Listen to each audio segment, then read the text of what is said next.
ಹನುಮಂತನನ್ನು ಶಿವನ 11ನೇ ರುದ್ರಾವತಾರವೆಂದು ಪರಿಗಣಿಸಲಾಗುತ್ತದೆ. ಭಕ್ತಿ ಮತ್ತು ಶಕ್ತಿಯ ಪ್ರತೀಕವಾದ ಹನುಮಂತನ ಜನ್ಮಕಥೆ ಅತ್ಯಂತ ಪವಿತ್ರವಾದದ್ದು. ನಮಸ್ಕಾರ. ಶ್ರೀ ಹರಿಹರರ ಕೃಪಾ ಕಟಾಕ್ಷದಿಂದ ನೀವೆಲ್ಲರೂ ಕ್ಷೇಮವೆಂದು ಭಾವಿಸುತ್ತಾ ನಿಮ್ಮೆಲ್ಲರಿಗೂ ಸನಾತನ ಕಥಾಕೋಶ ಯೂಟ್ಯೂಬ್ ಚಾನೆಲ್ಗೆ ಆತ್ಮೀಯವಾದ ಸ್ವಾಗತ. ಈ ಚಾನೆಲ್ನ ಮುಖಾಂತರ ನಾವು ಸನಾತನ ಧರ್ಮ, ಸಂಸ್ಕೃತಿ ಮತ್ತು ಪುರಾಣಗಳ ಪ್ರೇರಣಾದಾಯಕ ಕಥೆಗಳನ್ನು ನಿಮ್ಮೊಂದಿಗೆ ಹಂಚಿಕೊಳ್ಳುತ್ತೇವೆ. ಹನುಮಂತನ ಜನ್ಮಕಥೆ ಮುಖ್ಯವಾಗಿ ರಾಮಾಯಣ, ಶಿವಪುರಾಣ, ಸ್ಕಂದ ಪುರಾಣ ಹಾಗೂ ಬ್ರಹ್ಮಾಂಡ ಪುರಾಣಗಳಲ್ಲಿ ಉಲ್ಲೇಖಗೊಂಡಿದೆ. ಹನುಮಂತನ ತಾಯಿ ಅಂಜನಾದೇವಿ ಪೂರ್ವಜನ್ಮದಲ್ಲಿ ಬ್ರಹ್ಮದೇವರ ಆಸ್ಥಾನದಲ್ಲಿ ಪೂಂಜಿಕಸ್ಥಲ ಎಂಬ ಅತಿ ಸುಂದರವಾದ ಅಪ್ಸರೆಯಾಗಿದ್ದಳು.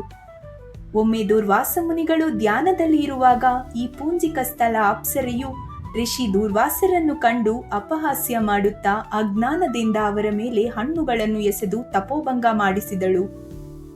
ಕೋಪಗೊಂಡ ಋಷಿಯು ಅಪ್ಸರೆಯನ್ನು ಕಂಡು ನೀನು ಕೋತಿಯ ರೂಪವನ್ನು ಹೊತ್ತು ಭೂಮಿಯ ಮೇಲೆ ಅಲೆದಾಡುವಂತಾಗು ಎಂದು ಶಪಿಸಿದರು.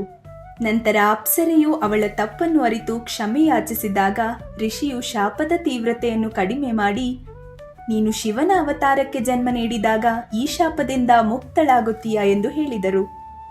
ಇದೇ ಶಾಪದ ಪರಿಣಾಮವಾಗಿ ಅಪ್ಸರೆಯು ಭೂಮಿಯ ಮೇಲೆ ಕೋತಿಯ ರೂಪ ಹೊತ್ತು ಅಂಜನಾದೇವಿಯಾಗಿ ಜನಿಸಿ ವಾನರ ರಾಜನಾದ ಕೇಸರಿಯ ಪತ್ನಿಯಾದಳು.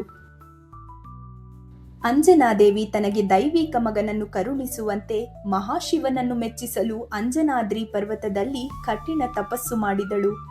ಅದೇ ಸಮಯದಲ್ಲಿ ಅಯೋಧ್ಯೆಯ ಮಹಾರಾಜ ದಶರಥರು ಮಗುವನ್ನು ಪಡೆಯಲು ಪುತ್ರಕಾಮೇಷ್ಟಿ ಯಾಗವನ್ನು ಮಾಡುತ್ತಿದ್ದರು. ಯಾಗದ ನಂತರ ಅಗ್ನಿದೇವರು ಒಲಿದು ದಶರಥನಿಗೆ ದೈವಿಕ ಪಾಯಸವನ್ನು ಪ್ರಸಾದವಾಗಿ ನೀಡಿ ಆಶೀರ್ವದಿಸಿದರು.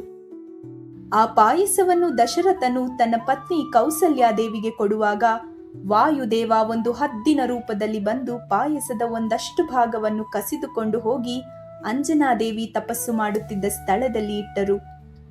ಅಂಜನಾದೇವಿ ಅದನ್ನು ಮಹಾಶಿವನ ಪ್ರಸಾದವೆಂದು ಭಾವಿಸಿ ಭಕ್ತಿಯಿಂದ ಸ್ವೀಕರಿಸಿದಳು.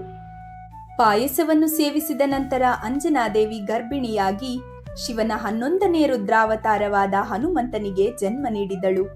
ಹೀಗೆ ಶಿವನ ಅಂಶ ಹಾಗೂ ವಾಯುದೇವನ ಆಶೀರ್ವಾದದೊಂದಿಗೆ ಜನಿಸಿದ್ದರಿಂದ ಹನುಮಂತನಿಗೆ ಶಂಕರಸುವನ ಹಾಗೂ ಪವನಪುತ್ರ ಎಂಬ ಹೆಸರುಗಳು ಬಂದವು. ಪುರಾಣಗಳ ಪ್ರಕಾರ ಕರ್ನಾಟಕದ ಕೊಪ್ಪಳ ಜಿಲ್ಲೆಯ ಗಂಗಾವತಿ ತಾಲೂಕಿನ ಆನೆಗುಂದಿ, ಹಂಪಿ ಸಮೀಪದಲ್ಲಿರುವ ಅಂಜನಾದ್ರಿ ಬೆಟ್ಟವೇ ಹನುಮಂತನ ಜನ್ಮಸ್ಥಳವೆಂದು ನಂಬಲಾಗಿದೆ. ರಾಮಾಯಣದ ಕಿಷ್ಕಿಂಧಾ ಕಾಂಡದಲ್ಲಿ ಉಲ್ಲೇಖವಾಗಿರುವ ಈ ಐತಿಹಾಸಿಕ ಸ್ಥಳದಲ್ಲಿ ಅಂಜನಾದೇವಿ ಹಾಗೂ ಕೇಸರಿಯ ಪುತ್ರನಾಗಿ ಜನಿಸಿದ ಹನುಮಂತನೇ ಆಂಜನೇಯನೆಂದು ಪ್ರಸಿದ್ಧನಾದನು. ಇದಾಗಿತ್ತು ಇಂದಿನ ಸನಾತನ ಕತೆ. ಮುಂದಿನ ಕಥೆಯಲ್ಲಿ ಮತ್ತೆ ಭೇಟಿಯಾಗೋಣ. ನಿಮ್ಮೆಲ್ಲರ ಪ್ರೋತ್ಸಾಹ ನಮಗೆ ಬಹಳ ಮುಖ್ಯ. ಸನಾತನ ಕಥಾಕೋಶ ಯೂಟ್ಯೂಬ್ ಚಾನೆಲ್ ಅನ್ನು ಸಬ್ಸ್ಕ್ರೈಬ್ ಮಾಡಿ, ಹೀಗೆ ಬೆಂಬಲ ನೀಡಿ ಮತ್ತು ನಿಮ್ಮ ಸ್ನೇಹಿತರೊಂದಿಗೆ ವಿಡಿಯೋ ಶೇರ್ ಮಾಡಿ. ಈ ಕಥೆಗೆ ನಿಮ್ಮ ಮೆಚ್ಚುಗೆಯನ್ನು ಲೈಕ್ ಮೂಲಕ ಹಂಚಿಕೊಳ್ಳಿ. ಧನ್ಯವಾದ.